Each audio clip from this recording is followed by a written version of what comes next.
Yo, what's going on, everyone? It's Brian and Jim here. We'll drink a beer and play a game, and welcome to another episode of the Power Hour. Welcome to episode 100! Woo!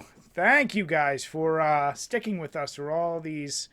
It took way too many years, let's be honest, to get to 100. And we stayed consistent this past year, but before then, we were dog shit lazy with it. Yeah, we would do one episode and then, not do it for 2 months. And then we'd do, 3 episodes in a row and then not do it for 4 months. And then kind of back and forth for a few years. Just like our channel, we were very inconsistent, but we've managed to stick to dedicating, to getting these out.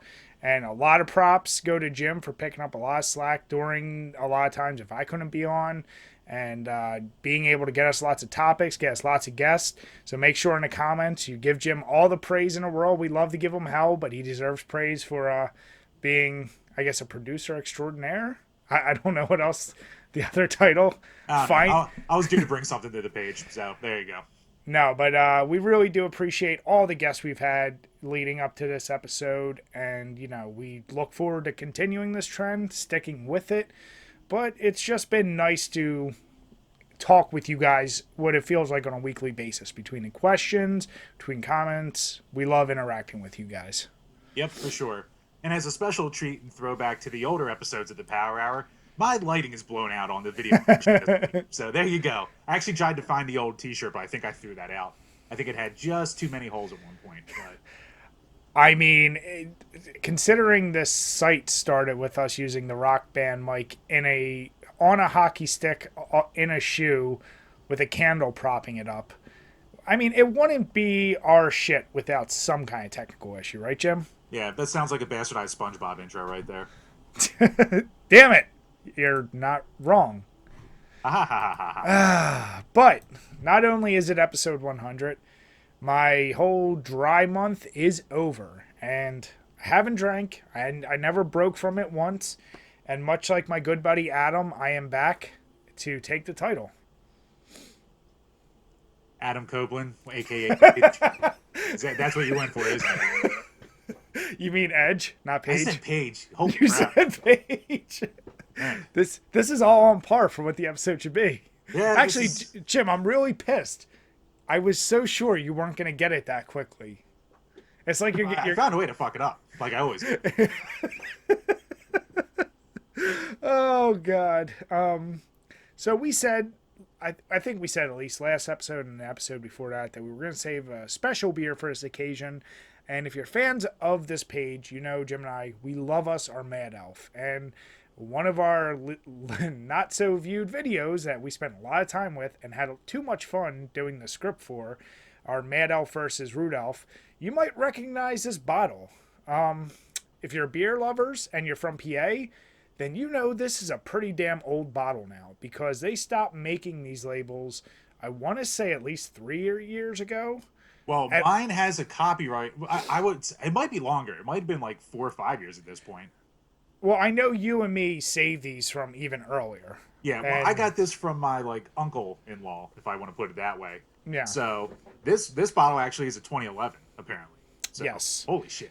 So 2011, 10 years later, and it's this is like, if you're in PA, this is the go-to beer for those of you who aren't tired of hearing us talk about it.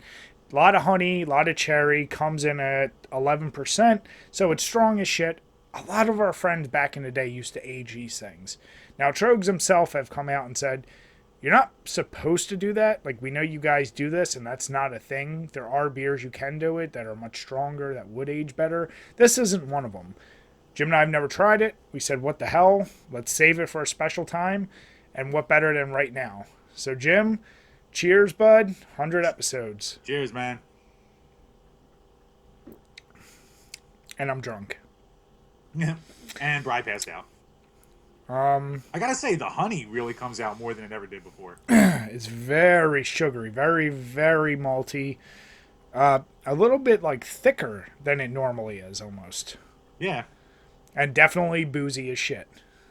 Yeah, the booziness is there, but it isn't as overly boozy as it normally is too. I don't know if they had a different blend back then too, plus the aging. Fuck if I know, but I mean it's still good.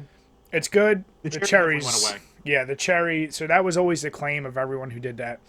Some people would get these beers, but then turn around and bitch that it tastes like cherries when that's one of the things it points out that it's made Drinking on the with. bottle, why is it there? I don't like cherries, man. So yeah, I guess they were right, Jim. I guess all that shit they talked about. Hey, it gets rid of cherries. It makes it feel a little stronger. Yeah, it's still friggin' delicious, and I do think this tastes better than the latest batch we just had. All right, interesting.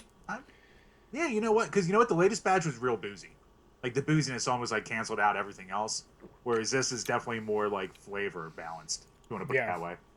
love the mouthfeel. It's like you said, it's really good. It's not so heavy that it's like all consuming, but damn delicious. So if you guys ever want to try it, if you were lucky enough to get a Mad Elf, you won't get these beautiful bottles. You'll get the bullshit new bottles.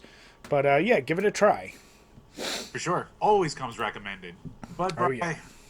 might be episode 100, but let's go through the usual repertoire here before we have our special thing for this episode. Mm-hmm. So, what have you been playing? I mean, it's like Warhammer is like when every boy first discovers they masturbate. I can't get enough of it. I'm playing it the little bit of time I've been able to. But outside of that, I did play like a tiniest bit of Assassin's Creed again. And then Warhammer, remember that thing I was telling you about last episode, that Vermintide? Yeah. It's like the Left 4 Dead version in Warhammer. Right. I just said, you know what? I already have it downloaded. Let me just turn it on.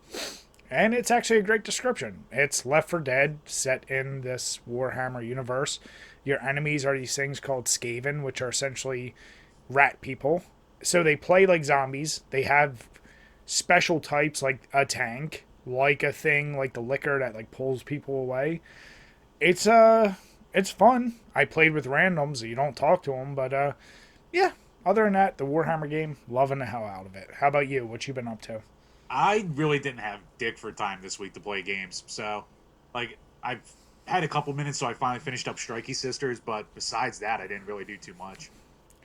So that I saw your tweet about that. Yeah. That's not an RPG, or it is? No, it's not an RPG at all. It's basically, imagine, like, Arkanoid with, like, a map and a lot of shit to collect. Well, that's what confused me by the picture. It looked like a standard JRPG. It has that kind of, like, graphics to it. So, like, you control, like, an actual player character instead of, like, a stick Like, this time. Yeah. Okay. But yeah, I mean, like, you can control it. You can cast different spells that you, like, capture it when you kill enemies, and you have shit to collect during the course of the thing. Like, it's a really good take on that, like, kind of game. If you like Arkanoid, you'll like it. So, are you happy you downloaded it, or is it Yeah. kind of one that you're like, it was fine? No, because it was, like, less than $10. Like, I like the game style. I haven't played that in a while. It isn't a game that, like, I could sit there and play for, like, long sessions. It's, like, a perfect pick up and, like, play a couple levels and then put it away, play something else kind of game. Yeah, But, I mean, it took me, like, between 5 to 6 hours to beat the story, basically. that's not bad. Yeah. No, I mean, 5 to 6 hours, and I could always spend more time going back to 100% if I ever wanted to. So it's a good little deal, especially for under $10. Now, all these Switch games you get like that, do they all come standard with the ability to do multiplayer? Some of them do. I don't know if this one has online. I know it definitely has at least local co-op. I gotta see if it has online co-op. Because, you know what, I'm just so used to like every game on PS and Xbox, and I don't play enough Switch. I was like, do they do that? Like with all Switch games? Like, even though we know the servers are issues, I know they can do multiplayer. Apparently, there is some article today that like Nintendo's switching up like how Oh! how they're doing their online infrastructure, and apparently Okay. they've been using the same one since the Wii U and 3DS when it first came out. So they're finally moving from like the NXT server system to something different. Like, I didn't like the article because it's not that interesting, but it's just like, oh, they're finally updating how they do it. It's still probably stuck. What's great is like they're upgrading to what the original Xbox and Dreamcast could do. Now, let's not go crazy. It's probably not be that good. Damn it. Looking up porn on Dreamcast was great. Did you ever try doing it on PS3? Like, every time I tried it, like, fucking, like, crashed my PS3. No, you scared me with I barely touched PS3 for a while because weren't you one of the poor bastards who had their credit card shit stolen from it when that leak was? Yes, I was. I was in Disney when it happened, That's right. and all of a sudden, the great PSN leak of 2011. That was an eventful week. Macho Man Randy Savage died, and I lost my credit card info while on vacation. But on the bright side, the beer you're drinking was made that year. That is true. But yeah, like I'm in Disney about to buy another, like the 20th bottle of wine that day, and all of a sudden it's just like, oh, your card's declined. I was like, who? And gave them a call, and they're like, oh, did you spend $600 at Domino's in the UK? And I was like, no. You're like, or did I? I was like, well, that's quite weird. And then I saw the article, and I went, son of a fuck. They didn't have any passwords. Good job, Sony. You told me that, and I legit, other than a local game I played, I just didn't do online shit for that for the longest time. So, yeah, I didn't get that experience, Jim. Yeah, I mean, with PSN, you could have a free account back then without signing anything up into there. But they gave me Mod Nation Racers for free. Woo! I can't remember when Xbox Gold first came out. Was it always charge? I think so. I think it was. There's silver was free and gold was. That's right, silver. So, but with silver, you could still go on. I thought, couldn't you still go online? You could go online to the stores and download DLC and shit like that, but you didn't have the. You couldn't do multiplayer. The party chat or the multiplayer stuff. Yeah. Yeah, I do party chat, but you couldn't do multiplayer, so it didn't matter anyway. Yeah. I remember this is the thing that also makes me feel older because you are younger people these days. Hey, you're older than me. Younger people these days will never know going to a 7-Eleven or Wawa or somewhere to get your Xbox Gold card, buying that shit, and then having to put in the goddamn code before it was so easy to just do it off there. Uh-huh. God, that was so annoying. I remember giving that as gifts for a while with some of our friends. Like, oh, it's your birthday. Here you go. Now you get a year of Xbox Gold. Yeah. I mean, when I was using my roommate's Xbox 360, a lot of that time was off your $1. Yeah, Jim, I know. Don't I know? I need to say rock bang. So now that you've finished up that interesting game, are you going to go to a more mainstream title, or do you still have more indies that you're blasting through? I'm probably going to go back to Shantae for a little bit and see if I like it or not, give it a real chance. And then if not, I have a bunch of other indies and crap like that to play through. Just do us both the favor. Well, actually, the big thing I'm going to do next after I'm done that is, because I have a couple of videos done and in the pipeline, so I'm going to finally finish off goddamn Mythology Sub-Zero. Because we have Mortal Kombat. Yep. And I have 3 levels left, so I'm just going to fucking sit there and beat that. And then you gotta play some MK11. Yes, I do. I'm excited for that. So my next gaming sessions will all be pretty much Mortal Kombat based. So then you'll be fighting gamed out for a while. Probably. then I'll gladly go back to my indies. Nice. Yeah, this week is when I get the time, is focusing in on the next review you and I will be doing together. And if you watch last, no, I know, but I'm just saying that'll be the focus over the next few weeks. I'll say. I can't wait. Our lovely Patreon request from Gamer Ash. It was funny the other day in the group chat I'm in with him. He was like, "Yeah, sorry about that. I was pretty drunk when I put in the request." It's like, you motherfucker. I mean, that's on par. I mean, it's on par for us. It makes sense. If you're a fan of us and you request something, it's almost I want you to be drunk because that's what we deserve. So. It's true. We are pieces of shit. So. And Jim, apparently, we still don't know anything about baseball games. Well, maybe guys who don't like baseball shouldn't be making a baseball list. Okay. I should be like, maybe people who don't like playing games shouldn't critique game lists. Oh no, you know how I used to love going back and forth with everyone. Yep. But now I've you tend to be the one, and it's funny because you go for that. You are kind of talking shit, but you're giving a snide remark back. Right. And I've seen sometimes it works, sometimes it blows up. Right. Whereas me, I would always go for the jugular, and I was like, you know what? I'm not even going to waste my energy on those comments anymore. Yeah, I mean, it's a 6-year-old video. What do you want? Jim, what bothers you? Jeopardy. Oh, no. All my success. What will I do? Not that those comments bother you. What bothers you more, though? That we still get stupid ones like that, or that we still get people commenting pretty regularly on the Parappa video. Uh, the Parappa video just fucking that just entertains me. How many comments that video? Yeah. The only thing that bothers me about that video is that's always going to be our most viewed video unless something blows up. Well, and it's so funny because Almost 8 years of effort and just splicing together all the cutscenes from Parappa 2 is the only thing that people watch.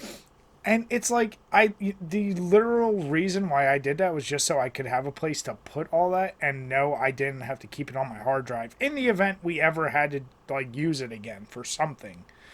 It is what it is. Yep. We're the one-stop shop for Parappa 2 cutscenes, Brian. Somebody had to be Jim. Yeah. Heavy lies the crown.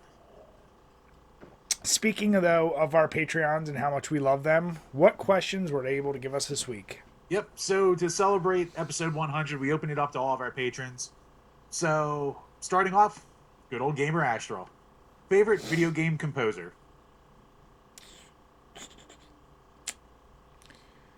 Here's the deal. I don't know names, but since I'm on the spot, if it was old school, whoever did Konami. Like, I don't know if it was one composer. If it was, that's even more impressive. But whatever team worked on the Konami games back in the day, you knocked it out of the goddamn park. Outside of that, no, fuck it. Konami.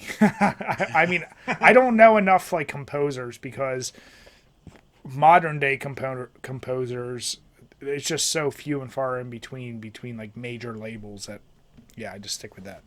Okay. And yeah, me, easy, Yuzo Koshiro for like Shinobi and Streets of Rage in its glory days. So That's a good one, yeah. The Fallon brothers, or maybe just Tim Fallon. I forget if it's the brothers or just the one guy, but Fallon, he's awesome too. So, yeah. Next up, from Snarkast. The worst beer to go with the worst game you have ever played. I think we've said a few times the worst game we've probably played would be a combination of either Pit Fighter for the Super NES or the Wayne Gretzky Hockey. I was going to say Wayne Gretzky Hockey is the worst game I've still ever played. It's contender coming up though in a review. I have a contender. Okay. It would definitely be one of those. And worst beer, if you're going for something that just is bullshit, no flavor, then you go Yingling Light Beer. Not light lager, as we have to say. Yeah. There's a light beer and it's awful. There was a beer, and I don't think Jim ever tried it, but it was for a while there. I went through his habit of trying all the pepper beers I could find, and there was one that like basically looked like a pissed down Corona with I don't even know what kind of pepper it was. It tasted like dirt lager mixed with just a way too spicy pepper. So you got terrible flavor and really like burning sensation. Those two, mix them with Wayne Gretzky Hockey or Pit Fighter.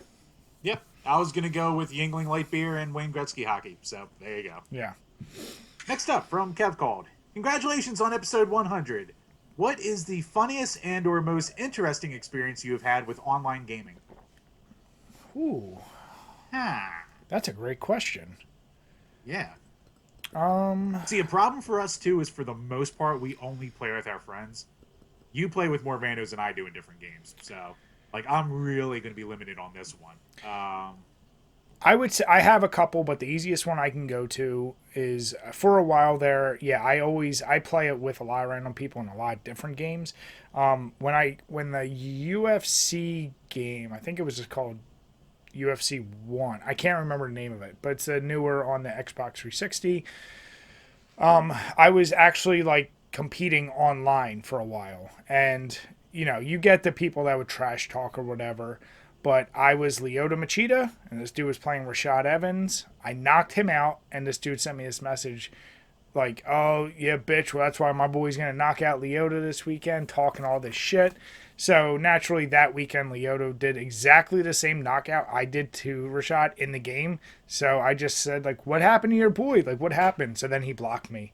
So I was like, all right, that's worth it. I love when shit talk goes wrong for people, and that happens to me on a lot of games. So yeah, I think the only like real memorable thing is not even so much like shit talking through group chat or like party chat. But when you get those text messages and you get in like texting wars trying to type with the goddamn Xbox controller, Oh, like going word to word to word, like taking 5 minute breaks in the middle of a play session to get that like next jab back at a guy before you can get back into session. And then I like, you get another pop up with like, "Oh, message received." You're like, "Motherfucker, I can't let this go."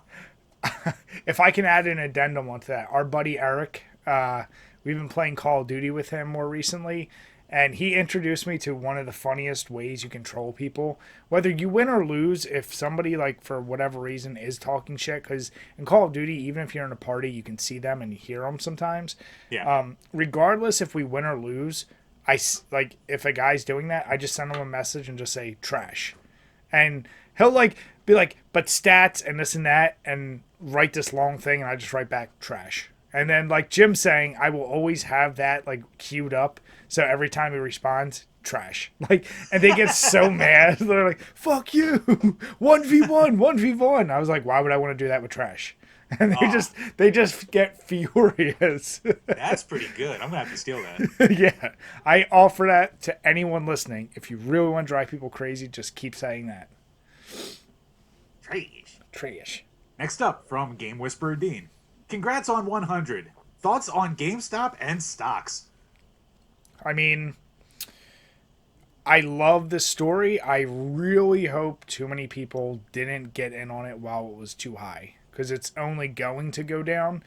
And I am all for it. Like, I want that to happen as often as possible. But there's also that reality of, just like Bitcoin, when that shit exploded, too many people back in the day bought it at like 19K. And then it dropped down to like 9K for the next 2 or 3 years. And if you bought the GameStop shit at like 300, I feel bad for you. I hope you didn't like really break the bank for yourself for doing it. But I mean, what's fascinating to me, this is the same shit as when people are like, wait, you're telling me people in sports, like professional sports, take steroids? Like, they're finding out the stock market, there's rigs and shit for this stuff. I'm like, yeah, like, that's a thing. But fuck those hedge funds guys. I think it's hilarious. But if you have GameStop stocks, do yourself a favor. Don't hold on too long, because you will lose your pants. Well, it's funny because like one of the first guys who started it, Game for Dev or whatever the fuck his name is on Wall Street Bets, apparently like he's basically over the past week like lost 18 million in profit from how he exploded it from when he first started it. And I mean the real thing here is like fuck these hedge fund guys, because like they're betting on people to lose and for businesses to go bankrupt and shit like that. So Yeah. like I'm all for the trolling of it and all. Oh, yeah. Fuck these guys. It's awesome to see billionaires cry on there. That's what I love. Like, here's my thing. The butthurt baby billionaires. Fuck you. I don't feel an ounce of sorrow for anyone in those positions. And I like the idea, if you get 10,000 people to all only put up like $100 and it can do these kind of shifts, I say do it more often. You know, like, shake that shit up. But like I said, I don't want to see the guy who like, oh, I'm going for this cause, I'm going to do my life savings and put it in here. Like, I don't want that, because I don't want that person, because they will get fucked. The hedge fund guy, even losing 18, it's going to hurt him, but you know at the end of the day, there's some bullshit where he's going to be fine. Yeah. For the love of God, for everyone doing it, because I had to do some research on this. If you're using one of these apps like Robinhood or Webull, keep all your goddamn emails, because apparently Robinhood doesn't give you tax forms. So Yep. let's say you have a shitload of money, you're going to have no way to account for it. If you don't keep it in there a year, you're going to get hit with that capital gains tax like a motherfucker. So Yeah. keep all your emails together, keep all whatever little paperwork you get. Or if you have something more stable than GameStop or IMC, you know, stay for a year and play the long game. Yeah. I mean, I know Doge, what do you call it, exploded like last week for like a day or two, even though that's like completely fake money, which is hilarious. But yeah, don't. Too many of that, and that's what I'm afraid of. Like, too many people were introduced into stocks kind of the wrong way. Like, it was fun, but then they might have an eyeball for like, oh, well, this one's moving. And it's like, I don't want to see people lose money. Just do your research, take your time, and realize most stocks are not volatile. Like, if it moves by 3 cents in a day, that can be a huge thing. Right. Not magnitude. So just, yeah, be smart. I don't want to see any regular folk get hurt by this. Right, I am part of the revolution though, as I have one share of AMC. So you can thank me when I take. Oh, trust me, when I saw that this was happening, and I was, because I have Robinhood, and I do, I have like a decent amount of stocks of shit. Like, Yeah. I'm all for buying small stocks here and there, here and there. But I saw AMC, and I was like, I forget what it was at. It was when it like just first happened. It was cheap. I was like, oh, I could buy some. I was like, nah, let me wait because I'm not sure about it. And then I saw it spike, and then I saw the Robinhood freeze, and I saw that Webull thing or whatever the fuck it's called, and then they turn around and froze. I was like, well, I guess I'm glad I didn't do that. But like I said, I just don't want to see someone being like, I put $2,000 of my savings into this. That's not the move. Yeah, like the only cool thing about it is like this got me interested in stocks. Like I made a Robinhood account, and like I actually. Jim, you should have told me. Me and you could have both got a free stock. It is true. I just saw like a random guy with it on there, so I was like, all right, I'll use this thing. I'll get a free stock out of it. No, it's great. Yeah, no, it got me interested in it. Like I'm gonna probably move over to try to transfer it all from Webull over to or from Robinhood to Webull because Robinhood might be going down depending on. Here's the deal. This is one of those things. It's not going to go down. It probably won't. The CEO will probably be put to slaughter, and that'll be it. Mm-hmm. Oh, he acted on his own. Blah blah blah blah blah. Yeah, what they always do. But yeah, no, I mean it's interesting. I have some stonks now, and so far I've doubled my money that I've put in. But Jim, I have more dependable things. I don't have a lot of the meme ones. Jim, we should talk offline. I can give you tips. Yeah, give me money. Damn it, Jim. But no, yeah, I going back to the question. I am absolutely for that. But what's hilarious is these same gamers that went out and did this, and I know it's not just gamers. I know it's other folks too. Right. Are the same ones that are like, fuck GameStop. Like, who cares that's going down? Who cares that... Like, they actually don't care about the GameStop piece of it. Like, nobody cares. Gives two shit. Everyone hates on GameStop. Justin Wang had a great tweet today where he was just like, I love the fact that all these people are pretending like they're doing a social revolution and then just find an easy way to make money. Yeah, exactly. Well, yeah, there's that too. But yeah, man, it's I mean, it was a perfect storm. Like, you're shorting, more stock than actually exists. So, what you sow. Get fucked. Yeah, no, I'm all for that. Like I said, let them get bit by the hand that feeds. Yep, and it's just nice for once to see the internet all come together even if for a short time. For the split second. Yep. Just remember, it doesn't matter if you're right or left. It's all about rich versus poor. Yep. I'm such a smart Politico talker guy. We all poop out our butts. Yeah. And let's see. But nope, great question. Mm-hmm. Let's see here. Hit the wrong thing. All right, from Eric Glowacki. Is Mario 3 really better than Sonic 3 and Knuckles? To 100,000 more. I do 100,000 of these fucking episodes. One will be like 300 years old. And two, please kill me. Yeah. Let's just get to 1,000 first. Here's the deal. Importance, yes. Man, it's really tough. From a technology standpoint, yes, Sonic 3 is more impressive. I would argue that the soundtrack is probably more timeless in Mario 3, and since that is the defining game, like when 98% of people who make a list and say, what's the best NES game, they're going to say Super Mario 3. Yeah. Not even probably 2% would say Sonic 3.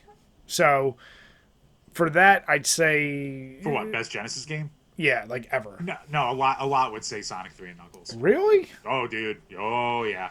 But see, most lists would take into the historical context and would put Sonic or Sonic 2 over that, regardless of if it's a better game. No, what do you call it? No, Sonic 3 and Knuckles is always one of those top ones for any Genesis list.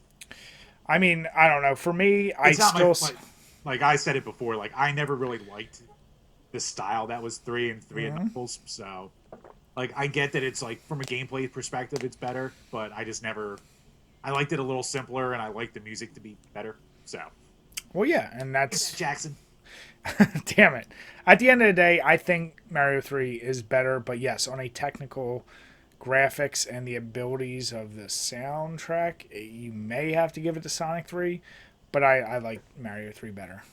Even then, like Mario 3 pushes the NES, the soundtrack's amazing, and like it's also got like It also has like more of a scope, I'd say, because like you have like the giant lands and all the different lands. But I mean, like you get the different weather lands in Sonic 3 too. But it's like, it's, It's fine. It's fine, but it's like, good. It's good. Like I just never liked the Sonic 3 itself as much. yeah, I just think it's.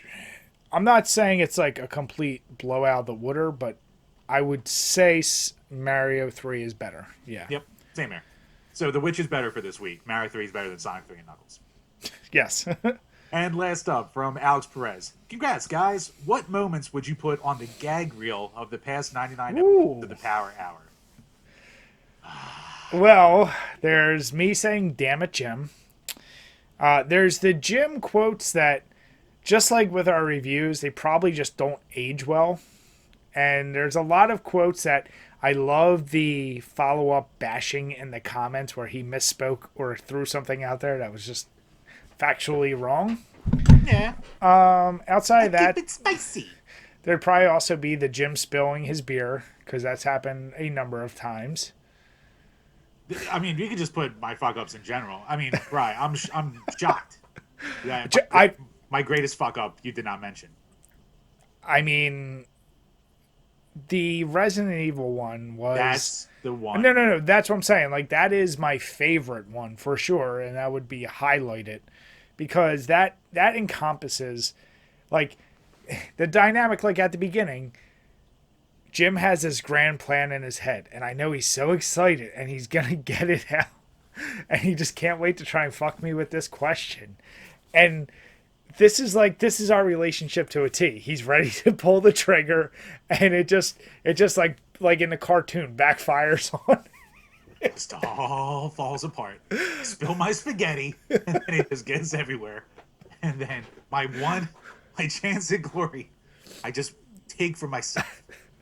So it would be filled with just moments like that, and I mean, like I said, there'd be plenty of funny little gag reels that we can make. It's just, yeah, there's probably too many to name.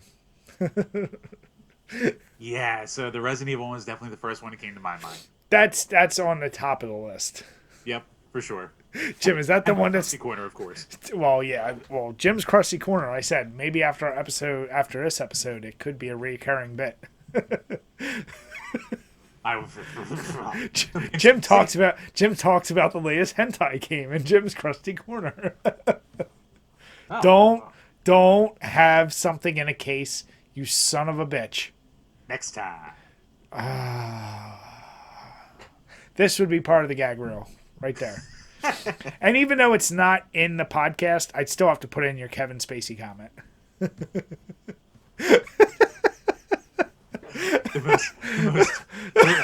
Speaking of recurring comments. I mean, what's amazing is how quickly after all that happened, I don't know if they just searched like keyword and somehow it came to that game, but it seemed odd. Like we got so much after that controversy happened. Or like maybe it's just random people who like maybe they saw the video, but like maybe they subscribe and just don't comment a lot, something like that. And then it came back like, oh, what about that Kevin Spacey comment? I was like, I know. It was fine at the time. Oh, Jim, come on! You know, context isn't allowed. How was I supposed to know that he was grooming teenagers? I didn't know. He didn't groom me. How was I supposed to know? Or did you, and you didn't care? Who knows? I don't know. Some people got to make a buck. Damn it, Jim! What? That would be the gag reel. Damn it, Jims. Yep, true. No, but I'm playing their trauma for laughs. That is a great question, so I do appreciate it. Yeah, no, thanks a lot. And that wraps it up. So before we move on, especially to you patrons out there, thank you so goddamn much for the support that we pretty much don't deserve. But, you know, we've loved interacting with you and all your questions. You've made these Power Hours so much better and easier for us in a lot of these cases. And actually, to talk about the Patreon going to good use, I got a new webcam that, of course, is giving me trouble, but my personal videos will be looking a lot better. Brian just used some funds to get a new capture card, so we're putting it back into sight, as you know, as we should be. And speaking of that, you know, with getting the new capture card now, it's not only allowed me to get footage better, but it also will allow me to stream more often. I got the new computer, new capture card. I just did this past Thirsty Thursday, so if you're not already, please make sure follow us on Twitter and on Twitch. At a minimum, Thursdays are when I can definitely start streaming, and when my schedule for work and personal life is a little less hectic, I'm going to be streaming. I have a lot of ideas, and they can be PC games now because I have something that's not fucking terrible. From 2013? Yeah, at least, yeah. So, but no, we truly, truly appreciate it. As Jim said, we love the interaction with you guys. Your questions, we really appreciate it. And honestly, the money you guys give us really helps, keeps the site going, keeps us getting hardware so we can just keep pumping out content for you. So, once again, we want to say thank you very much and cheers to that. Yep, for sure. Cheers. And then anyone else who's ever interacted with it, obviously, thank you as well. Absolutely. Yep. And please, if you're new to the page and new to it, whatever you're looking at us on, go leave a comment, leave a review. If it's an iPod, if it's a podcast network, you can even leave a shit review as long as you leave a 5-star, bash away, whatever you want. Appreciate it. Read whatever 5-star review we get, as good or as bad as it is. As I said before, please leave the slurs to a minimum. Now, Jim, so I see you're almost done. I finished mine. I loved having this aged. And once again, it's probably because I wasn't as crazy about this past year's batch, which we've talked about before. There are differences from year to year batches. And I can say, after a month of not drinking, I got I don't know what else to call it, the face warmies. Like, when you drink and your face just gets warm? That's my feeling right now. So I'm curious how much. It's probably going to be only a beer or two more before I'm legit drunk. So, well, Bri, funny you should mention that because do we have something coming up? We have something special planned for this episode. So basically, we're going back to form. We did it a couple times in the old episodes. Did it with Dan. We're doing a legit power hour. So Brian and I put together, each threw in 30 of our favorite songs from video games. So every minute that goes by will be a different song. We're going to take a shot of beer.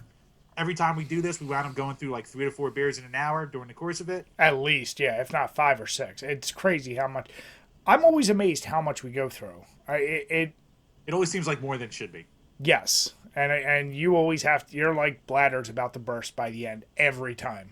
Oh yeah, I'm always game over by the end.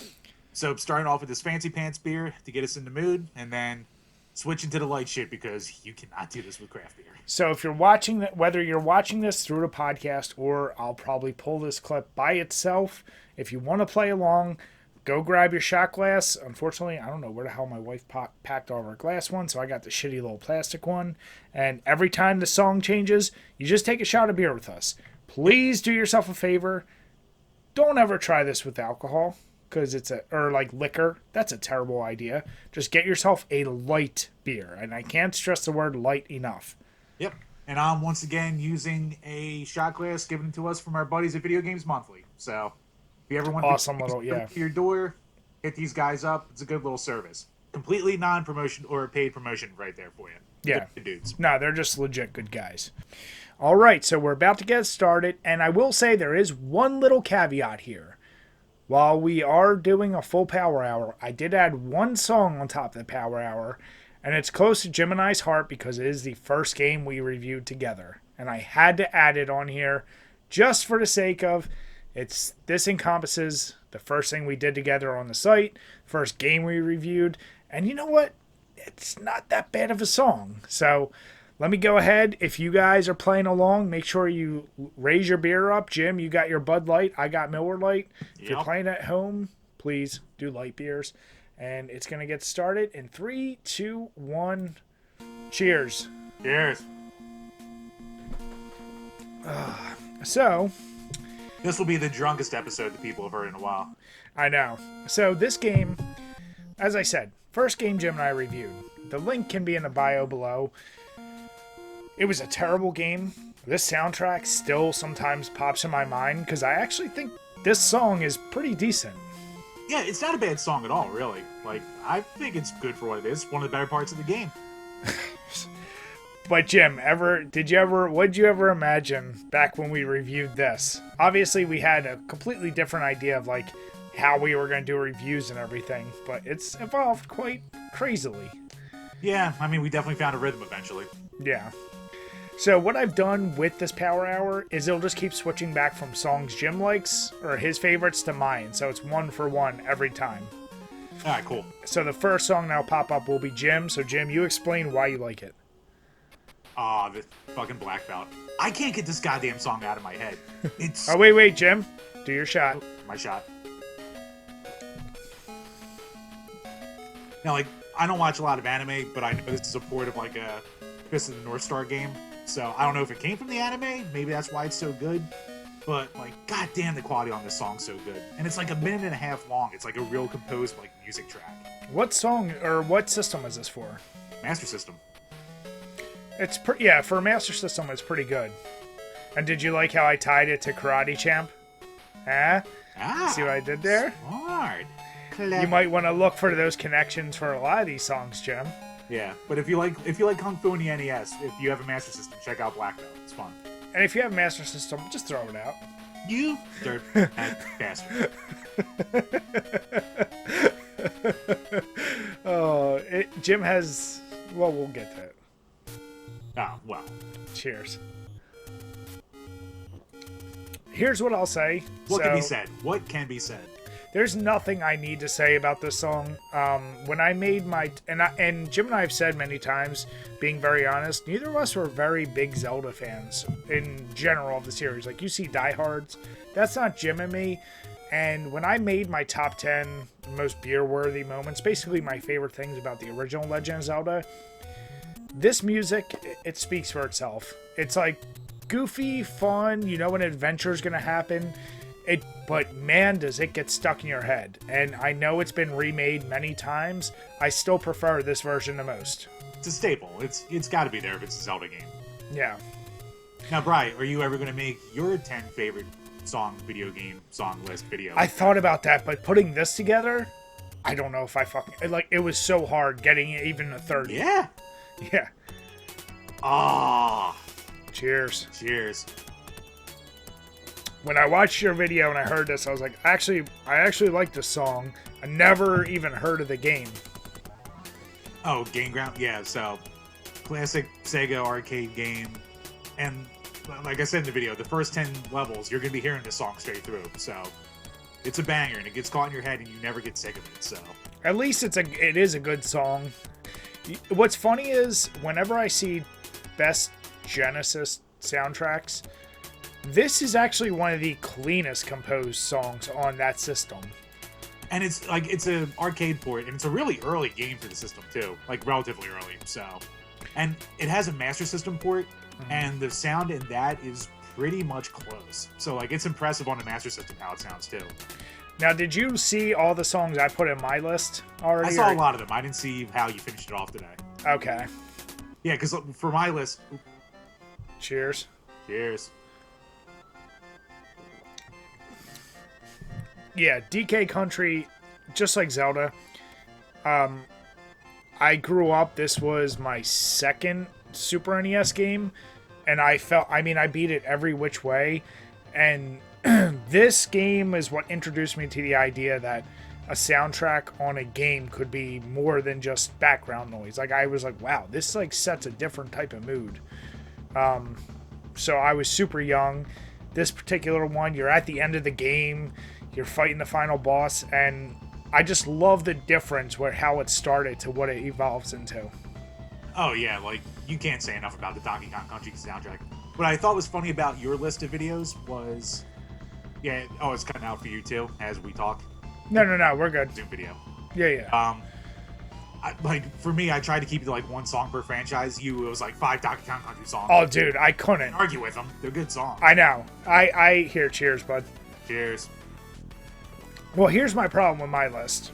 I've given up the idea of being able to limit myself. So there's a few situations where I use multiple songs from the same game. I would love to say I could pick one. But I also say fuck it. If I know what I like, I know what I like. Yeah. So this is the menu music from Virtua Racing Deluxe. No, it's good, especially for a track, racing but game. it's Yeah, so goddamn good. I like it. It's very. I can't think of the word I'm looking for. It like sounds like what a menu should be. Right, exactly. It's like perfect menu music. Yeah. Yeah, it's like the same loop over and over, but it's nice. Yeah, and as you can see, it's a shorter song, Yep. but I just had to restart it.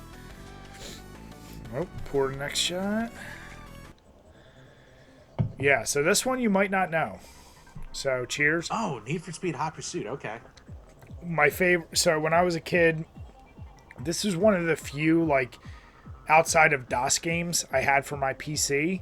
And I was always obsessed with cars. And my favorite car that I've always wanted was a Lamborghini Diablo, a yellow one. And when I saw this game cover, it had it. This whole soundtrack is very techno-y of the time, like, because it came out in 96 or 97. And this was probably my favorite track from the game. It just, like, as you're moving along and the cops are chasing you, it is very, like, you know, you're weaving in and out of traffic. It just... Well, Hot Pursuit was like PS2 era, wasn't it? No. This was PC. This was literally, like, way back. They made another Hot Pursuit series later on. Oh, okay. I didn't know that. Yeah. Yeah, it was so fun because this first game you could be cops too. Ah, this one. Cheers. Cheers. So, I need to ask, this one, number one, I know you don't like generally the Super Nintendo sound on a lot of things, but that circus music, do you know the name of that actual backtrack? Oh, like the actual like circus like song that was like Doink's theme and shit like that? Yes. Like, I don't know the name of it, but it's like an actual like, it's like an old school like Beethoven era orchestral like track and shit like that. I forget the name of it, but like this is such like a cool play on it, and it basically becomes like a shred fest on the keyboard that he composed it with. I was shocked you picked, like I said, I'm always shocked when you pick anything Super Nintendo because I know your feelings in general. What do you call it? My buddy Ryan showed this to me, and I was like, holy fuck, this song's a banger. And the Super NES version is so much better than the Genesis one. It's the same composition, but the instrumentation is just so much better on the Super NES. No, that makes sense. Once we reviewed this game and I heard Drinky. as soon as we reviewed this game and I heard it, I was hooked on this song. Because as it starts out, it's simple, and then you'll see a theme with a lot of my songs. There's two things I love. One, when a song drastically changes, like what it's doing, or if it's setting the mood, like very specifically. And this song, it's just one of them. A lot of people love DuckTales, but... Yeah, we should probably say the names for the audio portion, but yeah, this is DuckTales. Shit, you're absolutely right. The last one was the Aero the Acrobat theme song. Good job. Yep. So Jim is correct. We probably should have been saying it if you're listening on audio. So I will put in the extra effort in the description. I will outline all the songs we have because we fucked up in those first couple. Yep, but now this is an all-time classic, so can't argue this one. Cheers. Cheers. Drink up. So this, Jim, really was interesting to me. You obviously didn't play this as a kid, so this really had that much of an impact on you playing it as recently as it did. Yeah, when I was doing this is the table theme from Jaki Crush, which is Super Famicom only Japanese pinball game. Part of the Crush family, the forgotten one basically. And yeah, as I was playing this game, I was like, holy crap. Like, everyone talks about the music in Devil's Crush. I think this blows it out of the water. No, this is it like gets that sense of importance. Not having played the game, I like the beat. Yeah, it keeps building up to. It's like a 2-minute track too. Like, yeah, so many parts to it. Like, I think all these really complex like 16-bit songs just impress me so goddamn much. Yeah, there's so much more effort put into it than they really should have had, but yeah, it's that thing that you just appreciate. Time. So this guy apparently is very infamous. His name is like David Weiss or David something. Drinky. Cheers, by the way. This game, a lot of people hate on it. One of my favorite games as a kid that nobody knew. And the whole soundtrack is just everything that we've talked about. It's a short track, but just listen to it and you know music better than me. There's a lot of different things going on. Is this like a level theme or a menu theme or? This is the first level theme. So it already ended, so it should be restarts. This is like like when you're starting the game and hitting start. So the menu. Oh, okay. I'm not familiar. It's pretty good. I accidentally just took an extra shot because I wasn't paying attention. So. All right, I'll do one to keep up. You never played Time Lord, right? Never did. There you go. Cheers. Cheers. There's a lot of shit on the Game Boy that I'm shocked more people don't talk about. Oh yeah, the Game Boy sound chip, and like, there's a lot of like DJs and shit who make entire set lists based off Game Boy software. So this is like the sewer underground theme from Fall of the Foot Clan on the Game Boy, the Turtles game. What is it? I mean, it's Konami, but I was gonna say, what is it about so many Turtles games that have such good soundtracks? They got the right people on them, whoever it was, man. Like, yeah, they never hit. Even for as like divisive as the first game is, the music's great. Oh, dude, that first game, I was shocked neither of us have one of those on there. Yeah, me too. I mean, or I think I have a song from Turtles in Time, but none of the NES ones. That's what I mean. Like, I'm talking about the original NES. Yeah. Fun fact: this was the first Yokoi Kids video I did too. Yep. And if you don't know them, make sure you follow them. Yep. Speaking of Game Boy. Yep. Spider-Man. Cheers. This is The Amazing Spider-Man. This is level 1. I had about 6 Game Boy games on the old brick Game Boy. It was this, Metroid, Super Mario Land, Tetris, and I can't remember the other. But this game was so hard, and I would replay the first level so much because I would die. This is a good soundtrack. No, this song's pretty goddamn good. I'm impressed. Yeah. I would hate it because you end the the level fighting Mysterio, and he would be such a pain in the dick. But this music, I always liked it. Well, you know, LJN, for as bad as the games could be, the soundtracks are almost always. Oh, dude, yeah. LJN doesn't get enough appreciation for their. We should do an LJN top 10. Right. Just we should music. call ourselves the LJN Defenders. Damn it. Cheers. Cheers. This one I'm gonna need you to explain, Jim. It's just so happy. It's just such a happy track. The stage 1 song from Chiki Boys. So an arcade port of a like forgotten Capcom platformer. Here's the deal. Did you ever play this as a kid? No. So, I mean, it is a happy theme, but like when I think happy themes, I go Kirby or stuff like that. You went Chiki Boys. For whatever reason, the first time I heard it, I must have just been in that right mindset for a song like this. Because it just, like, the instant I heard it, I was like, where the fuck has this song been all my life? Maybe I was drunk when I played it, or whatever, I don't know, but, like... It is happy. I've never heard of Chiki Boys before I saw you put this in the video you made, so I was like, okay. Like, oh, I know you're gonna hate me for this. No, I mean... Cheers. I like the song. Cheers. You hate the game, but yeah, this opening theme, it may be part of the reason why I have such nostalgia for the game. I love the soundtrack. I think it's another one where it's a good example of clean audio or clean tracks on the Genesis. Good use of the gem system for, you know, what it is. It's just the main theme from Kid Chameleon, basically. Yep. But, yeah, no, it's a good track. When you played through the game, did you appreciate the soundtrack, or were you just too mad at the game? Damn it. So it begins. No, I did like the soundtrack. Like, a lot of, obviously, you had 120 fucking levels to songs repeated, but all the songs, for the most part, were pretty damn good. Would you put this on your personal top 20 best Genesis list? No. For music. Yeah. If you're going individual songs, not full soundtracks. It could be a contender. This is a pretty good one. Yeah. I don't have the nostalgia for it, and it didn't have the, Cheers. Cheers. Obviously, Final Fantasy on the NES. The battle theme. The battle theme. Here's so the deal. Hear this a lot. Yeah, I mean, here's the deal.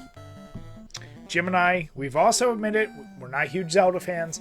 We're also not the biggest Final Fantasy fans. So we may get a little bit of slack for how little RPG themes we have, but we've said on this site many times, that's not what we grew up playing, so there's going to be a lot of RPGs not on this list. I'm going to give that warning, so don't expect it. And I mean, what do you call it? I actually played Final Fantasy on my old flip Samsung Intensity smartphone. There you go. That was actually really good. So, like, I'd be taking a shit break at work, and I would just be, like, grinding away to fight, like, War Machine and crap like that. These soundtracks are classic, though, so it makes sense. No one can argue. Speaking of Donkey Kong Country. So, cheers. One of the most loved themes of all time for a good reason. This is the Aquatic Theme, and as I said, you'll see this with a few of my songs. Very moody. You're underwater, and it's so different from the upbeatness that you see in so many games. And like Echo and a few other underwater games tried to capture this, but this one is like, it legit sounds like it comes from a movie. Echo came first, though, but... But I'm saying, like, underwater games were trying to do this general, like, not so high-paced. Also, fuck Echo. Echo sucks. Well, the game sucks. Fun game. No, the game sucks. The soundtrack's great. Yeah. Yeah. But no, the Aquatic, when I first heard Aquatic Theme, I was like, what? Why is my pee-pee getting hard? Yeah, well, this song got nominated for, like, I think it got nominated for a lot of, like, legit music awards, too. Of course. Good old Mount Sakura spring version from Let's Golf 3. You know, having not played this game, and I know you love this sounds like what should be in a golf game. That's all I can say. Yep. This is from, like, the first course you play, so it's one you're probably going to be hearing the most. It's going to be, like, your practice course and shit like that, too. But it's where you're going to cut your teeth, boys. So it's good to have a nice little soundtrack right there with you. I do love how, like, all the different seasons have different variations on the theme songs, too. No, this is a very, I mean, like I think of golf in general, it's like an upgrade to elevator music. It's catchy. I can see it. It's very catchy, but it's not meant to be like, you're not supposed to focus on the music. It's supposed to be background shit. It's perfect background noise. Yeah. That's how I would describe it. Yeah. And I knew you had to have this on here, like, somewhere. Oh, yeah. The nostalgia I have for this one. Not one, yes. Come on. I mean, yeah. Right. Don't you dare. When I put this on here, I knew. Right. As soon as I did it, I know. I'm not going to lie, that could influence, but here's the deal. Punch-Out, I could have went with the actual main theme, but this is the bicycle training theme from Punch-Out, and I'm still calling it Mike Tyson's Punch-Out. I'm not going to say, if you know. If you know, you know. But there's no doubt this is one of the most catchy, like, background, like, do-do-do. Oh, it's a fantastic track. It's amazing. Wait, shit. You know what? Honestly, it's one of the more underrated Nintendo tracks, I'll say, too. Since I spilled a shot, I'm going to take another shot. Oh, Christ, now I have to take another one. Oh, darn. Jim, I'm so happy you noticed that, though. Oh, of course I did. Ah, Jim, cheers. Cheers. So, Jim. So, this is Street Fighter 2. This is Ken's theme. Ken's theme but specifically from what? Street Fighter 2 Championship Edition on the PC Engine. Here's the deal. You're Mr. Genesis. No. Here, I have a method of my madness. Okay. I wanted Ken's theme on the list. Of course. I was listening to all of them, and even the Genesis versions, they were a little too heavy on the background noise and not on the main theme itself. Really? Like the main beat, where I thought this was way more on the nose with the main beat than a lot of them. See, I read this as you were trying to be unique. No, I wasn't trying to be my usual dickhead self. I really did think that, like, the do, like, this one, more than a lot of the other ports, really emphasized this. Well, I'm glad. All right. So, this is Resident Evil 1, the first floor mansion theme. It's also called Where's Wesker. Classic. For people like us, this is a goddamn classic. So, if you like horror games and mood, that's what this is. And part of what I love, like Jim said about Hot Shots Golf, one, this is my favorite game, so of course I was going to add something. But when you're clicking on the marble floors and this is going on and you're checking stuff, it's so eerie because it makes it feel like there's an emptiness in this huge mansion before you see any of the monsters. And you're like, what's going on in this place? So it like has like an almost echoey effect in a place that's already huge. Oh yeah, it's perfect background noise. Yeah. Especially mood setter, like for what it needs to be, it does it well. Yeah, and it was so tough. I was choosing between this and the remake version, but I stick with the original because that's what hooked me. This is... Cheers. God damn it. You know how much it burned my soul to put this on here? So, everyone knows who knows about the basement theme and the copyright issues, so they rushed a different song for the director's cut. I first played the director's cut. So when I heard this song, I was like, man, this is really weird. But I was like, it's Resident Evil. It's a weird game. It's supposed to be unsettling. I thought it fit. And little did I know, everyone hates this song. So I was like, you know what? For as interesting and stupid, and yes, it is bad, but for as interesting and stupid as All right, so Jim, wait. love. I have one question. Here's my director's cut. My game. Yeah. It's a different cover. This is not on this cut for me. It's only on the DualShock version. Gotcha. Okay, that's where I was confused. I was like, what is this? Yep. It's the basement theme from Resident Evil 1 on the DualShock, version.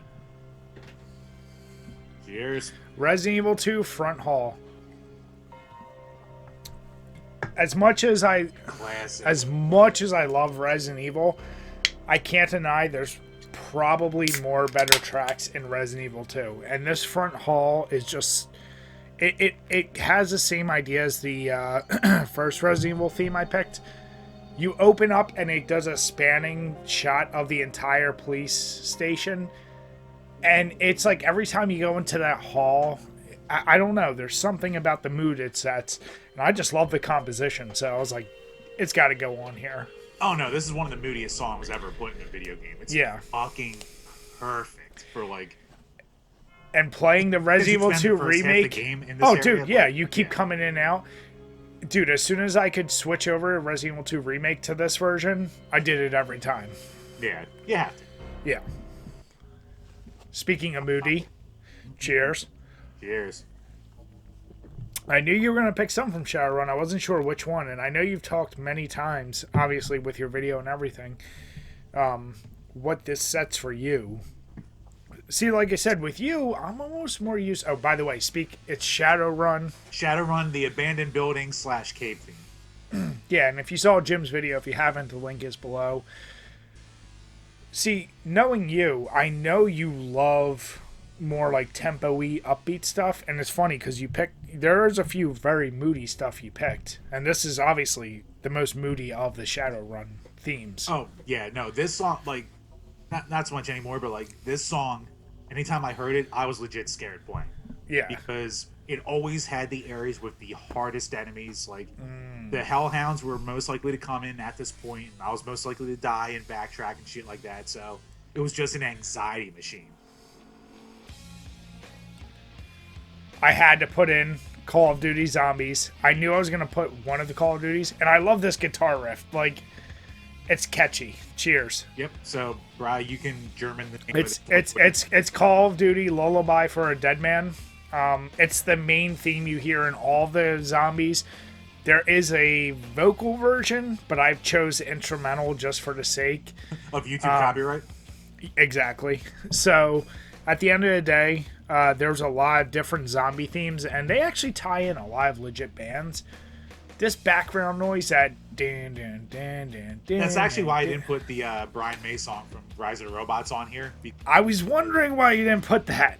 Because it fucked my old video. I had to chop so much of it up for copyright. Jim, you know how much it killed me to not put All I Want from Crazy Taxi from Offspring? Oh, yeah. Like that is literally, like, it sold me on that game. Oh, yeah. Cheers. Cheers.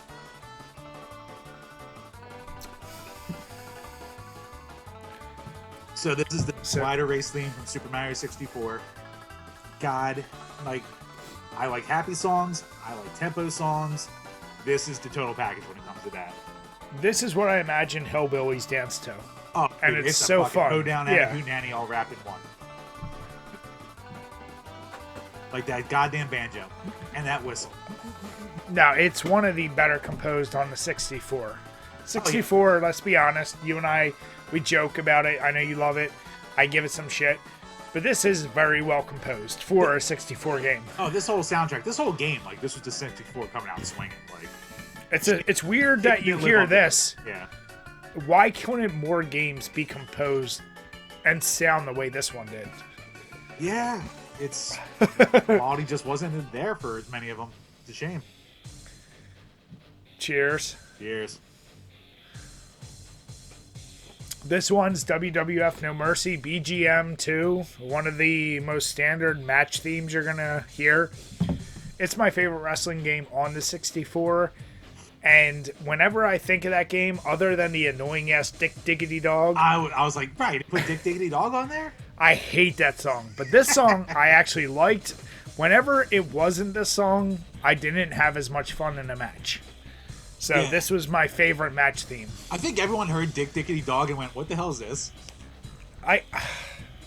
That's what was like, why did you do... Like, I loved... it might have been WCW NWO World Tour was like, do-do-do-do-do-do.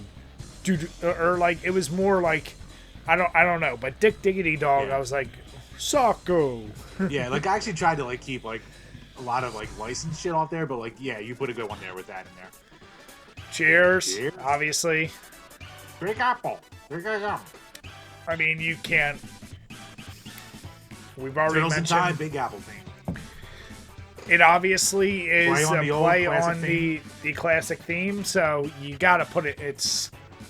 Yeah, Konami knows what the hell they're doing. I broke my own rule about licensed songs, but, like, this is just such a good variation. Oh, Jim, wait till you see some of the songs I put on there. Oh, I'm sure. It's gonna be interesting what we... can and can't play, and I'll have to adjust it accordingly. But regardless, I couldn't leave some songs off. Yeah, I'm so. And I was happy. Put Resurrection on. Dude, I was so happy you put the song because this was on my list, and I was like, "Oh, Jim's got it. Okay, cool." Yeah. Like you opened up so many options for me. I got taste. Got some taste here. You do. You do. Hey, I haven't been critical of you yet. True. Except for that Resident Evil basement theme, you son of a bitch. I love how goofy it is. I thought it fit. It fucking fit. Ooh. This is really low, so let me turn it up.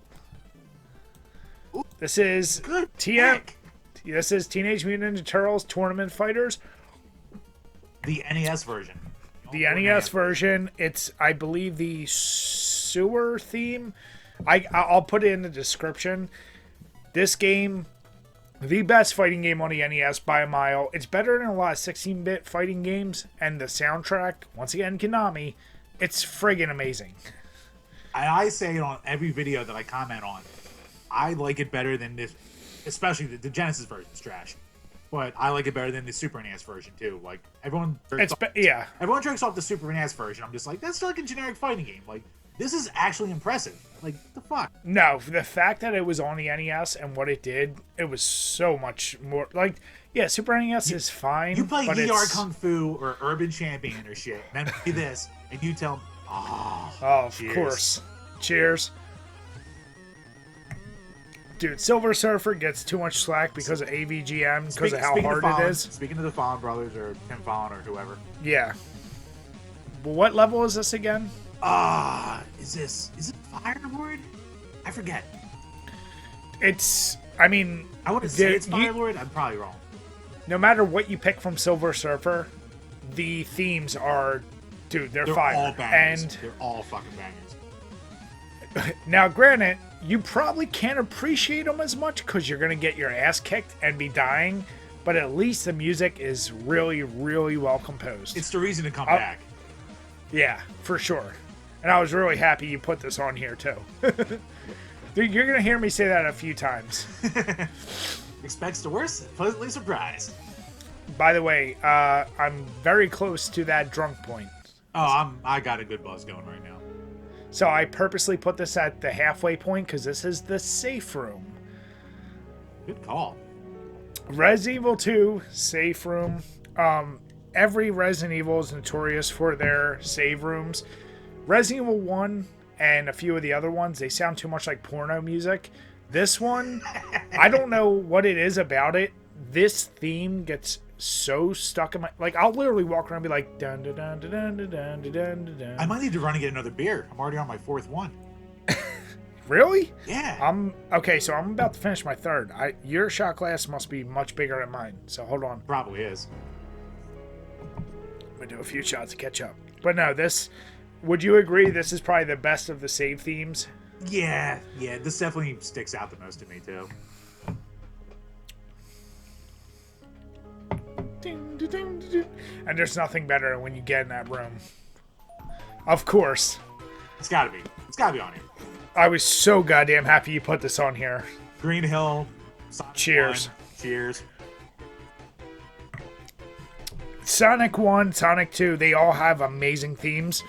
But if you really are picking, like, how could you ever pick over this? There's a reason a variation of Green Hill's in, like, at least a third of the Sonic games, because it's gotta be.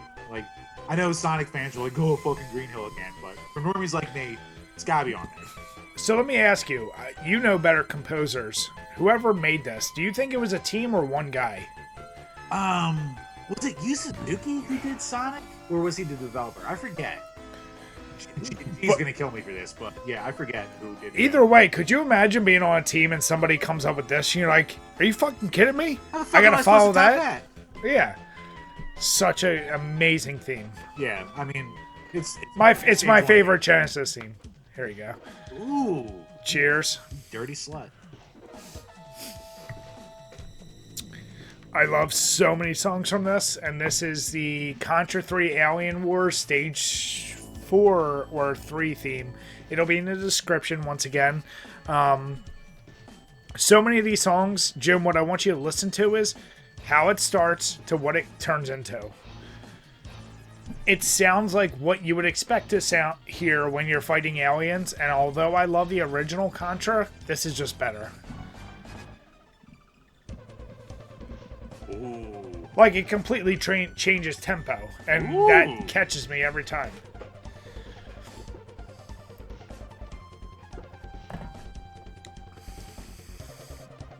Would this be your favorite Contra 2? Yeah, I do love. I know you don't one, have as much experience, but I'll say it's the best one. Contra 3 is the best one. cheers. Cheers.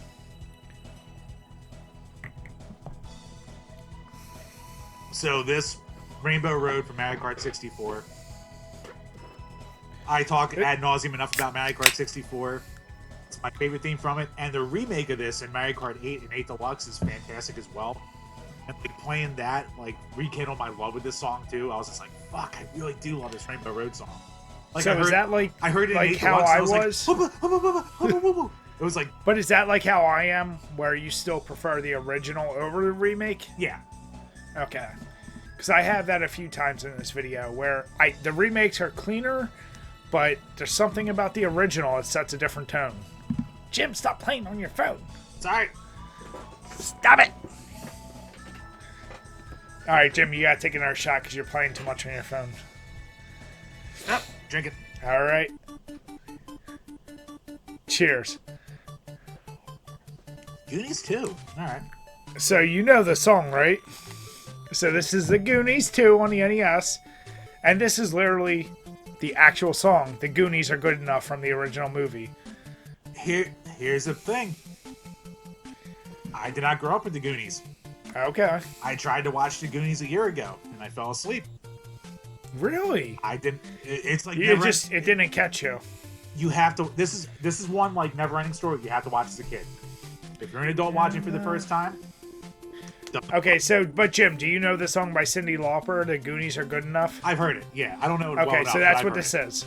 Yeah, dude, didn't that have like a 2-part like music video and like Rowdy Piper was in it too? Yes. Yeah. So that's the thing, is this introduced me to the idea that a actual song could be composed in 8-bit and sound like it. That's why I had to put it on here. No, it's Once a good again, pick. It's a good song.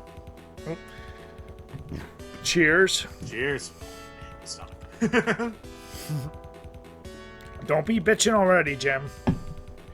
Oh, I'm a bitch. But no, I mean, this is the Avenue Stage 2 song from Granada. This is the music that made me go out and buy the game. This is why we reviewed the game. I fucking love this track. And unfortunately, the part that's like the really good part of the song doesn't even come up until like a minute 30, so we're not going to hear it. But even this intro part's still really good. Yeah. Now, Jim obviously chose this game during one of his months. It's really fun, and I have nothing negative to say. It's probably one of the underrated soundtracks of the Genesis. Yeah, you really can't go wrong with like a Wolf Team developed game for renovation on like the Genesis or the Sharp 68000 when it comes to music.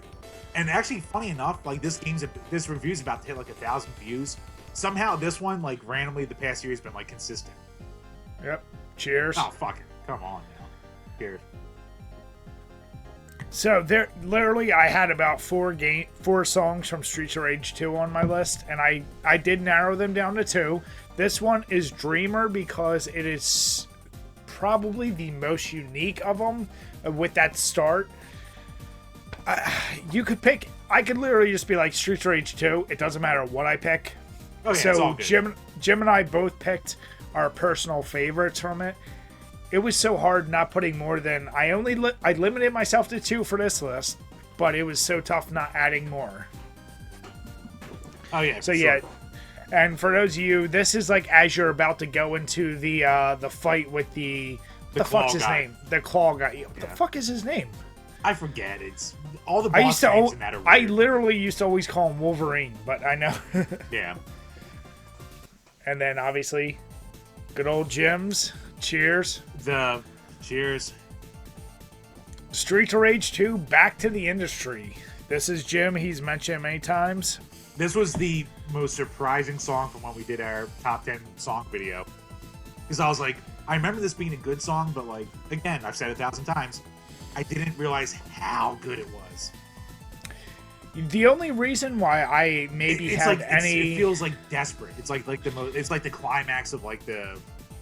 Well, dude, like, this level is the turning point for me for the game where I'm like, okay, here comes the gauntlet where I'm really annoyed because you got the moving tracks, and I know I'm going to lose at least a life, and I'm always like, oh, this is the annoying part of the game. But I do love the soundtrack. Oh, yeah.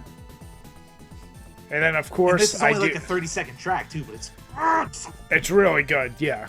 And then, obviously, I have my final from Streets of Rage 2. Cheers. Ooh, cheers. Revenge of Mr. X from Streets of Rage 2. And here's the deal. When I was a kid, getting to the boss was always a big deal. Nowadays, not so much, but it actually combines a few different songs. It's the actual Streets of Rage theme mixed with Moon Beach, mixed with... There's the boss theme mixed with... There's so much mixed in. And it's perfect. While the guy's spraying bullets, Mr. X is spraying bullets all over. You can't appreciate it enough unless you play the game as much as Jim and I. Oh, yeah. And I come to love this theme, so I had to throw it on here. It's funny when I see random like Twitter things. They're like, "Oh man, that game's pretty tough." I'm like, "What?" I know. Just how much I played as a kid and through my. You and me are like those weirdos that have played it way too much to understand why people think it's tough. I'm like, PlayStation. Oh, cheers. Terran theme 2 from the original StarCraft. I knew you had to have something from StarCraft. I didn't know what you were going with. Yeah, this is just the track that just... Whenever I play StarCraft, I prefer Terran. Actually, StarCraft 1, I like being Protoss more, but Terran... But StarCraft 2 had a lot of the old StarCraft 1 songs in it, so by being a Terran main in that, I heard this one way more. But was it the same exact, or was it a slight remake? I think it was the same exact for the most part. I could be a little wrong, but maybe it was slightly remade. But yeah, this is like the track that I was like, oh, this fucking track. So yeah, dude, I went back to so many RTSs and considered putting them in here. They just didn't have the effect as some of the songs I left in on the list. But I'm like, yeah, I could understand you putting this because this is like the RTS for you. Oh yeah, for sure. And yeah, man, dude, fucking the amount of you know what it is too. Like I played so many Tests of Terrans too. Oh yeah. Cheers. Chiki. So it's Fallout 4 main theme. Honestly, insert any of the Fallout themes. They're all the same. This is the twist on it, which I like. It's the main game theme. I've talked about my love for Fallout, but while you're in menu or loading or anything, this is what you're going to hear. It's very like, it's like what you would expect to hear when you're watching old World War II videos or something. It's like very like all encompassing. And obviously with Ron Perlman in almost every game talking about war never changes. And you're like, oh shit. It like gets your heart going a little bit. And with Fallout 4, I'm a sucker for pianos. And that's what this one uses better than all the other games. And actually, your Streets of Rage pick, that had a very high emphasis on the piano in the beginning, too. I really am a sucker for pianos. I don't know why. Had to be on Cheers. Here. Of course. The boss theme from Star Fox 64. I didn't know what you were going to go with. I thought you were almost going to go with the first level. I was thinking about it, but this one just always stood out more for me. Yeah. I mean, obviously, Jim, Star Fox 64, that's his jam. Other than when we reviewed it and when I beat it that one time coming over to your apartment, that like there's nothing else when I first played it. Jim, I didn't even judge you. I just said like I didn't have experience with this game, so I understand you're putting this on this list, but I don't have that connection. I didn't say anything else. I didn't say anything else, Jim. Oh, it's fine that I was better than you were. My first time. I didn't even say that. I just said. You said things. Jim, said, Jim, what are you talking about? You. This, though, and this is... Oh, cheers. Oh, come on. Vampire Killer, Castlevania. This is your pick, and I even said the name of the song. Yes. So, when you start off Castlevania and you get in that first level, goddamn. If this doesn't hit you and go like, oh shit, this game is awesome, it sets the tone for the entire series. That I've never heard a theme more reused or recomposed or call it whatever the fuck you want. I've listened to this shit. I've even had my wife be like, listen to orchestra versions of this. She's like, this is a cool song. I'm like, yeah, it's from a Konami game. It's up there with Green Hill. It's up there with Mario. It's up there with the Zelda Overworld. It's one of those timeless, used everywhere songs. I mean, for me, it's my favorite NES theme. Other people can argue other themes, but for me, I just love this. Oh, yeah. I mean, I can't argue. Yeah, you know, I got into Castlevania late. Even I'm just like, oh, yeah, fucking Vampire Killer. Speaking of. Yep. See what I did there? I had a feeling this was coming next. Cheers. Cheers. So, Vampire Killer's been remade many times, and Jim's choice was Rondo of Blood from the PC Engine. Just a remake of a classic. This is my favorite version of it. I was basically between the original and the Castlevania 4 version. Castlevania 4 version is very good too. I went with the original just because that's what I have the most experience with. Yeah, this one has the advantage of being CD quality sound and shit like that. Just, you know, hate the classic. You didn't grow up with being a huge Castlevania fan, but obviously even you appreciate how good the song is. Oh, goddamn, yeah. Yeah, no, I didn't grow up with Castlevania at all. Excuse me. So you can't deny that's my favorite theme from the original Castlevania, but I can't deny that this is a fucking good theme. Bloody Tears from Simon's Quest, Castlevania 2. Cheers. Once again, a game that gets so much hate because of AVGN, but even he remarked that the sound is amazing. There's so many great themes. Bloody Tears is the second most infamous theme from all of Castlevania. It really is. And, like, there's so many YouTube covers of it that are just fucking... Yes. But this right here. Like, this... Like, as it goes into another beat, dude, like, oh... That, it makes me go back and play Simon's Quest more than I should. It's not that bad of a game. It's very cryptic. It's not. It doesn't give you the hints that it should because of a bad translation.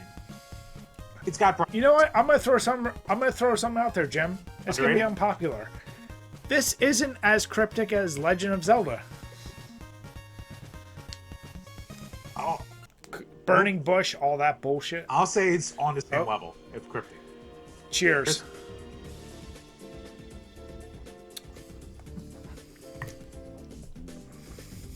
So this is the Yorgis theme from Yu-Gi-Oh! Duel of the Roses. So they took Yu-Gi-Oh! They put it in the setting of the War of the Roses from the ancient British classic war. thing is, like, each side had a main theme. So you're going to hear the one song a lot. And this is the one that I dislike the most. I put so much goddamn time into this game. So here's the deal. The When I PS2 is heard like a weird this, error. The PS2 is a weird error. Yeah. I maybe played like 15 games, like, when I played them ad nauseum. This is one of them. is it me or does this sound like almost like a jazz bar? It kind of does. Like when I heard this, I was like, does this fit a War of the Roses theme? I didn't know. A War of the Roses theme, no, but Cheers. Obviously, I had to finalize my Castlevania songs. Castlevania 4, Simon Belmont's theme. It, what can I say? How it starts to what it becomes. It's classic. it's probably the third most memorable of the Castlevania themes. It's been remade. I would give you third most. I'll give you that. Yeah, and it's beautifully done. And it starts the game off for you, and you're like, oh shit, like, okay, Super NES is coming with some shit at you. And I love it. Yeah, that Super NES soundtrack, man, it's fucking... When done it did right, it it's right, good. If it isn't a it's reverb perfect. monster, it's fucking yeah, good. like this DK to me are the examples of what you should show for Super and Mario NES. World. This DK and Oh, Mario yeah, World of course. are the three best And maybe- soundtracks, I would say. Without being a RPG guy. Cheers. Yeah, cheers. Good old Road Rash on the Sega Mega Drive. What theme is this? This is the one forest theme. I forget the name of it. This one, I'm going to be honest, it shocked me a little bit. You put it on here. See, Road Rash is kind of a divisive soundtrack. People either love it or hate it. I love it because I played it so much. And for whatever reason, this one is the song that like stuck in my head the most. You know what it is? It just is very twangy. Oh, it's extremely twangy. Like, and I could see where you either you hear it and you're going, what the fuck? Or you go, I love this. Yeah. And I'm the type that's just like, I'll just like, this is the one. This is my... See, but this is the thing. This is the musician in you. You appreciate the composition behind it. You ignored, I feel like, the twanginess. Well, I like the twanginess. I like the groove with it.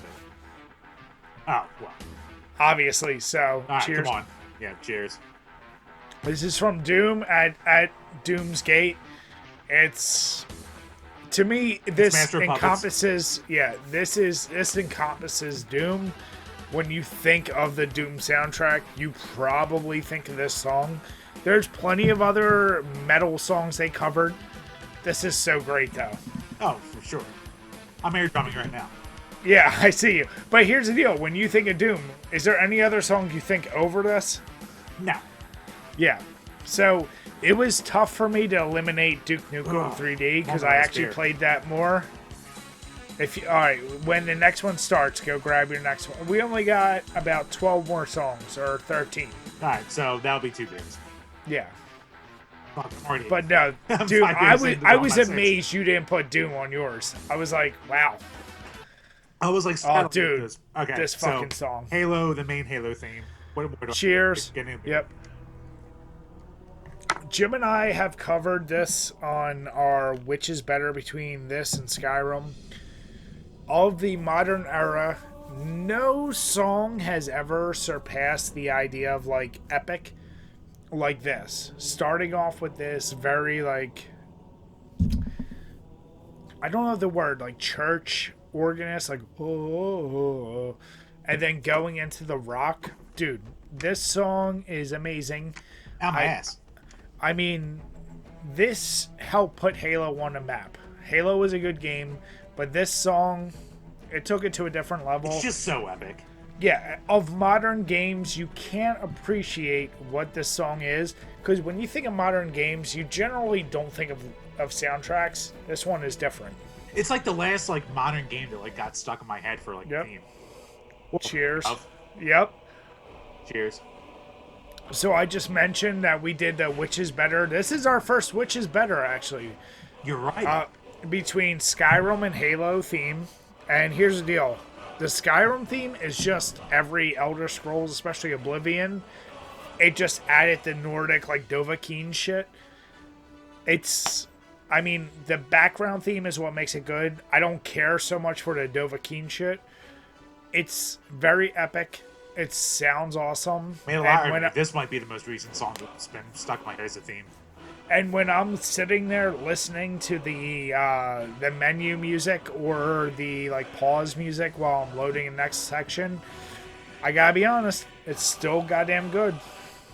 Now, is this a real language or is this bullshit video game language? I don't know. No, it's literally Dovahkiin, Dragonborn. Ah. Cheers. Cheers. Jim, man, you've loved this theme for quite a bit. You've talked about Stage 1 theme from Rocket Knight Adventures. Did you play this as a kid, though? Yes, I did. I grew up with this. Yeah, the way Played the shit out of this game. Never beat it. What was this? I still can't remember, though. What was it we said which is better? It was this or something else? Oh, God, it was like Doom or something. It was like such a random, like, combo. I can't remember, but I remember you were very, very big on this. And I haven't played this Killer game. Instinct. Because you motherfucker kept thinking of the CD soundtrack that came with it, and not the actual, like, SNES, version of the song that was on there. Well, Jim, you're like, this is a CD quality song. I was like, because you had the CD. That doesn't count. Cheers. Cheers. Mega Man 2, Dr. Wily Stage 1. I mean, of all the Mega Man soundtracks, there's plenty of good ones. Capcom did very well with their soundtracks, but this is where they really did the best. And I'm sorry, this is the best theme of Mega Man. It's really good. Yeah. Right, are we ever going to put together that top 10 Mega Man video? Yes, we absolutely are. You finally answered it. I saw your comments. I answered that months ago. Yeah, but here's the deal. We still need to talk about it. Like, you were pretty much on par with me, but now we still need to narrow it down to 10, because there's so many fucking good ones. We know this is number one. It by the sport. Jim, but we know this is number one. It's so good. It's fucking, yeah. When you think Mega Man, you think this theme. If you think of music. That's a video you might see this year. Yeah. Of course. Cheers. Cheers. This is a similar situation. Los I didn't Angeles know what you were going to pick. Metal 2. Yeah. Jim, if you know this site, you know he loves this game. I didn't know what you were going to pick, but I knew you were going to pick something. This is very, like, Blink-182 punk rockish for the time. Yep. It's very late 90s punk rock. Like, yep. Like, if you want to get, like, I was born in 86, so this is it's a time capsule. Yeah. We were going 8th grade to high school. This is it's very of the time. So who knows? My best friend growing up had the PlayStation, had this, and this was the game that I was the most jealous of that I didn't have on the N64. You know what's sad, Jim? When it makes us feel old, this will be called dated. Oh, for sure. Still. Speaking of this is Super NES Killer Instinct main theme. Killer Instinct was the only game I had at the time that came with its own CD for the soundtrack, but this was the actual Super Nintendo version. Silly me thinking we only go through like 4 beers to the power hour. Yeah, I'm wrong. Yeah, I'm like 5. I'm almost on my at 6. Yeah. This game. Well, hold on. Let me take a few more shots to catch up to you. Ugh. I know you were never a huge fan of the game itself, but the soundtrack, like this theme. No. Not that I wasn't a fan. I just didn't play it. And like when we played it together for the first time, I was like, "Oh man, this is really good." Like the combos are super smooth to pull off. Like you can mash and still pull off a combo, like just sticking around. The only game, like I said, at the time where I had my own CD for a soundtrack. Oh, I'm so happy you put this on here. Cheers. Cheers. So mentioned in my video, my band opened for Green Jelly twice, and hearing this fucking song, I was like, ah! Like, dude. Well, it's Maximum Carnage on Super Nintendo, and what level is this? Version. Yeah. But here's the deal. I immediately, when we said this, I like put that on my list to add, and then when I saw you put it, I was like, okay, good, we're covered. It's, I won't say the entire soundtrack is as good, but this theme is really, really well done. Oh yeah, it's a perfect main theme song. Like, yeah. And if you look up the actual like song called "Carnage Rules" by Green Jelly, yeah, absolutely. I love Green Jelly. I love him. And then follow Three Little Pigs. Yep. Ah, good pick. Cheers. Cheers. This is one of the cases where I think I do prefer the Genesis version over the Super Nintendo. Here's the deal. It's Zombies Ate My Neighbors, and the theme is Zombies Ate My Neighbors. First level. Zombie Panic. Yep. Yeah, so the Super NES, I think, has more composition, and it has too much background noise. Like, it has like a clown laughing. It's like, hoo, hoo, hoo, hoo. I don't like that. So, like, this part right here would be a clown laughing and like monsters growling. I just want music, and this keeps it a little simpler. I like the Genesis version over it. Surprising to hear, but yeah, what do you call it? I mean, I grew up with the Genesis version, so I know Jim prefers it. Yeah. Jim's not gonna complain about it. Anytime I see a video with like the Super NES version, I'm like, what's all this bullshit in the background? I never got this version. Cheers. So this is Universal Soldier on the Genesis Stage 2, which is Turrican 2's Stage 1, which is the bastardized port. And I like this version of the song better than the Amiga Turrican 2 version. I like the musicianship and the instrumentation better on this one. What always cracks me up is, for a game like this is once again like in a Hot Shots golfer. Like, it seems really happy. Like Chica Chica Boy. Like, it's on one hand, there's a little bit of an action and danger theme, but it's very happy. It's very like upbeat tempo. It's a little more like, I want to say almost electronic on the Amiga version. Yeah. But just like, this version's almost more like Caribbean's the wrong word, but like, I think it might be the right word. Cheers. Cheers. Jim, you know nothing about this game. This is Hellblade. Nope. So there's so many themes I was going to pick. I'm a sucker for a chick singing. And this song is at the end of the game when you're running toward the final boss. All I can say is when you have the bass turned up in your headphones, and because this game requires headsets, yeah, the beat increases as you fight more difficult enemies. So this is a 12-minute song that I had to cut down to one specific part. Yeah. So yeah, you're not getting the full effect, but imagine like you're running on this bridge toward this final enemy when like the bass is kicking and it's like you're gonna fight the final boss. Oh yeah, well this game left such an imprint on you. Like, you talked about it so much. I didn't think it would, but it did. Of course. Cheers. Cheers.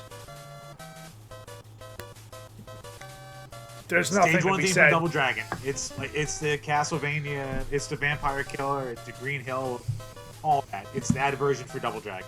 It's the best song from Double Dragon, period. Like, there's nothing more to be said. Once again, you put it on here, you save me a spot.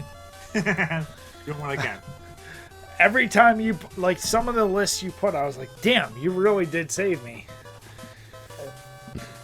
But yeah, no, this is a, unfortunately, not enough beat 'em ups took this kind of like very fast-paced approach to their music. Yeah, it's true. And like the Double Dragon soundtracks for the most part are pretty good, but like you can't beat this. This is the classic. No. My and God, that little change right there. Beer. What? Of course. Final Cheers. song. Drinky, drinky. Cheers. Here's the deal. It's the last song? It's the last song. Oh, wow. Here's the deal. It really chapped my ass to not put the Super Mario Brothers theme on here. It was between this and Super Mario Brothers. And honestly, this has been stuck in my head so much more. Maybe because I had the brick Game Boy. I don't know what else to say. I was shocked Jim didn't put the Super Mario Bros. Theme. But this, and it is an old Russian classic piano song. Yep. What can I say? It's a classic song. It's probably the most classic video game song ever. I would probably go with that with you. Yeah. So I had to put it on here. I know some of you might be mad we didn't put in Super Mario Brothers from the original NES, but I had to choose this over it. Yeah, I think I had at one point Mario 2 on my list, but then I took it out for one of the other ones, but... Dude, I went back and forth so many times, and once I saw you didn't put Mario, I was like... We're doing guess it. we're gonna. Balls, I guess we're gonna do it. Like no Mario on this. Well, except for 64. But I was like, yeah, no Super Mario's on the NES. Or World. But here's the deal. It's almost too obvious. Like, do do do do do do do. Right. We're gonna say, oh yes. Yeah, like on one hand, Jim and I always try to. We want to be unique with our choices. But at the same time, we want to add something you haven't seen. So if you have to add a song, add that on there. Yeah, for real. If you want to see some more, I mean, you've already heard them, but check out my list below if Brian remembers to put my list down there. Yeah, and Jim and I, that's one of our, I can't say easiest. It's one of our favorite things to do is compare music from a specific franchise. Like he mentioned, we want to do the Mega Man 1 through 6 because it's on the NES. We've compared it. We're going to get that list out. But like we did with Streets of Rage, music's one of those things. It's, to me, still the most objective of all like genres. Well, subjective, but yes. That's what I mean. I'm sorry. So... Yeah, stupid. Jim and I, we have very different tastes. And sometimes making those lists, they can be a pain in the ass, as you saw from the Simpsons games. Well, it's funny because, what do you call it? He was like, oh, do all of our favorite video game songs. I was like, I've already done 2 videos on this. Most of mine are already done. So I just come up with like another 10 songs, basically. Yeah, and for me, dude, I've been back and forth so many times, and even as I publish it, I was like, fuck, there was a song I want to add. But at the end of the day, you know, you do your best. But we want to do a power hour for you guys because it's episode 100. We want to get you guys drinking with us, appreciate some of our favorite tastes, and... Oh, yeah, go back to the beginning of this and drink with us. Did we tell them to drink with us? I can't remember now. We did. Son of a bitch. Oh, no, I'm fucking drunk now. How do you think I feel? I took a whole month off. No, you're a little bitch boy. But you've been drinking like a goddamn cockney, and now all of a sudden you're going to act like meh. But I'm a fat bitch boy. But Jim, you're meh. I also am meh. So... with that, we want to say thank you so much. It's episode 100. We appreciate all the support, as I said at the beginning of the episode. I'm definitely drunk. I went through 5 beers. Jim was way ahead of me. Once again, I'm just going to blame it on these shitty little shot glasses that... And thank you, Video Games Monthly, for your superior shot glasses. Yeah. I mean, an ounce should be an ounce, but either way... we appreciate all the support you guys give us. If you ever want to hear us talk about anything, comment on YouTube. If you follow us on Patreon, we're definitely getting to it. Hopefully us getting drunk talking about music is listenable, but if not, yeah, it's our 100th. Fuck you. You also know this is us. This is a good insight into things we appreciate, things we like. You know, we're not GameSpot, we're not IGN, we're not giving just the generic. Jim put goddamn Resident Evil basement theme on the DualShock. It killed me. I almost wanted to